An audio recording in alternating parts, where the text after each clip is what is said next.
Good morning. It's good to be in the house of the Lord. As much as I wanted to stay in bed this morning. I'm glad I got up, and I was glad to come into the house of the Lord. It's a little bit of an adaptation, but I need Him. And I'm glad to be reminded of that. Jesus, from eternity past, from before time, was God, is God, and will always be God. He humbled Himself and He wrapped Himself in flesh, becoming one of us to be with us so that He could represent us, embody us, sympathize and empathize with us. But it did something else. You see questions sometimes like Jesus says, no one knows the hour, not even the Son. Only the Father knows. Well, if He's God, why didn't He know? Well, the same reason when I close my eyes, I can't see. Because I closed my eyes, and He closed Himself off from certain aspects of His divinity, certain power, except when it was time, according to the Father's will, to use some of that. And what that meant is that even God Himself, when wrapped in human flesh, needed help. We're told specifically of two trials or testings of Jesus. The first is at the beginning of the ministry. He was encouraged beforehand when the Father said, "This is my Son, I am well pleased." And then He was sent out into the wilderness, tested and tempted, and afterward the angels ministered to Him. 3 years later, and I'm not entirely certain it didn't happen more often than that, but at least one other time, 3 years later, facing the cross, facing some serious torment, suffering, pain, emotional, mental, physical, and yes, even spiritual pain. Jesus went to the garden and prayed. Through that moment, through that temptation, through that, is there another way we can do this thing? Because this doesn't look fun. And the angels ministered to Him. And He got up from there. And on the strength of that, and for the joy that was set before Him, He went to the cross. He got help. That's God, wrapped in flesh. The only one who had so much God nature in Him that He didn't sin, still had those times when He needed ministering to, so that He would have the strength to continue and stay faithful and go on. Throughout His ministry, He would go away and pray to get recharged, to find rest with the Father. Even when everybody abandoned Him and He felt, not our feelings are not always true, but He felt like He was alone. He wasn't. He was getting help.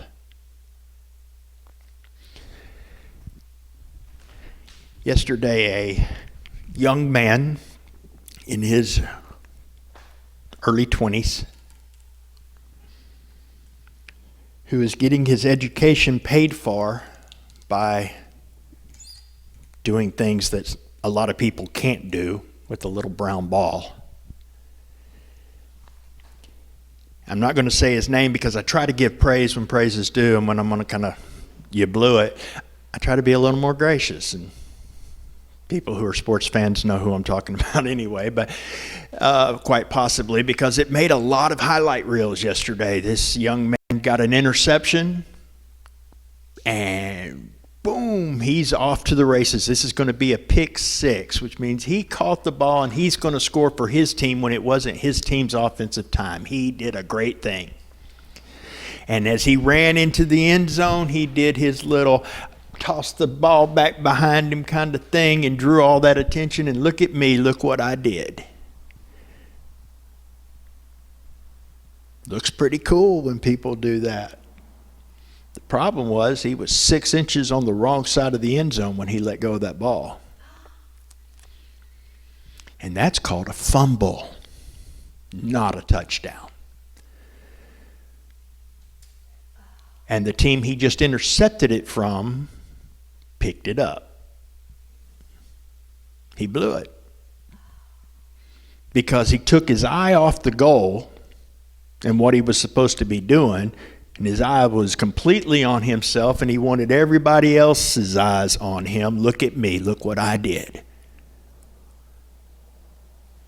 And I have that happen to me a lot more than I like to think.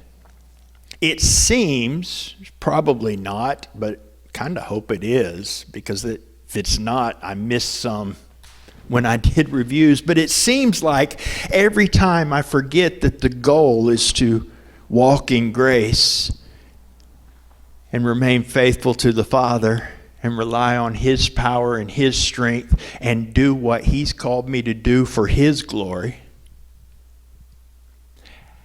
and I get my eyes on me, and even the littlest thing rises up within me to go, hey, look how good I did that. Look what I did there. I dropped the ball. I just have a tendency to blow it about that point in time. About the time I start getting, well, looky here, I did all right there. Boom. And that's a good thing. Because I need to remember that the way things are now, without His grace, I can't even raise my arms to praise. I can't do it without Him. When I take my eyes off the goal, I lose it. The goal for Jesus was us. It was relationship with you and with me. The cross was the means He was going to obtain the goal. The cross was not the goal. Your heart, my heart, that was the goal. Our goal is different. Our goal is to get as close to Him as possible. Our goal is to bring Him glory with all we do. Our goal is to be faithful to the calling that He has called. And if you try to do that on your power and your strength or for your glory, you will drop the ball. Maybe not the first run, maybe not the second, but you will. And you'll do it spectacularly. But when we keep our eyes on Jesus and run in the power of the Spirit that raised Him from the dead, we too will be raised to life and victorious. Jesus didn't do it by Himself. And you can't. Now, I think Jesus could have if He had not limited Himself the way He limited Himself. Because let's face it, He doesn't need us. He uses us for His glory and to make us a part of what He's doing because He loves us, or whatever reason. I'm not going to get into the motives of God because I usually can't figure out my own well, much less His, other than they're good and they're just and they're loving. But He doesn't need us. It would probably be much more efficient and easier on Him if He just continued speaking things the way He wants them and be done. But He uses us. But we were never called to be the star. We were never called to carry it on our backs and do it ourselves. We were called to follow Jesus, drawing near to the Father, walking in the grace of the Spirit to stay faithful and obey, because we don't have the power He did, and He gives it to us. and follow him through our own crosses, laying down our life so that he receives glory, so that he receives the praise, so that his purpose is accomplished. And what we find on the other side is that his purpose is always better for us than ours, even if his purpose is a cross.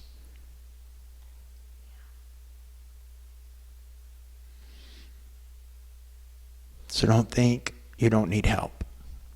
And don't beat yourself up when you try to pick something up on your own and it's too heavy. Well, I should be able to carry that. I'm a child of God. Child of being adjectives to describe that there is something different between you and God. You are not God. You're a child of God. My granddaughter does not have the strength that I have because she is a child.